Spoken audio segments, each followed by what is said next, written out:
کتابوں میں واقعہ لکھا ہے کہ ایک نوجوان آیا کسی بزرگ کے پاس، حضرت مجھے موت سے بہت ڈر لگتا ہے، بہت ڈر لگتا ہے، میں نام سنتا ہوں تو کانپنے لگ جاتا ہوں۔ انہوں نے فرمایا بھئی تیرے پاس کچھ مال ہے؟ حضرت مال تو ہے میرے پاس۔ فرمایا اچھا اپنے مال کو اللہ کے راستے میں صدقہ کیا کرو۔ اس نوجوان نے حیثیت کے حساب سے اپنے مال کو صدقہ کرنا شروع کر دیا۔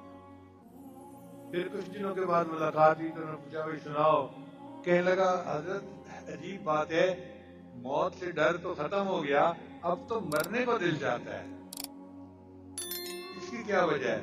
حضرت نے فرمایا دیکھو انسان کا دل وہاں لگتا ہے جہاں اس کا مال ہوتا ہے، کیونکہ تم نے اللہ کے راستے میں خرچ کیا اور آگے مال پہنچا دیا، اب تمہارا خود بھی مرنے کو دل چاہتا ہے کہ میں اپنے مال کے پاس پہنچ جاؤں۔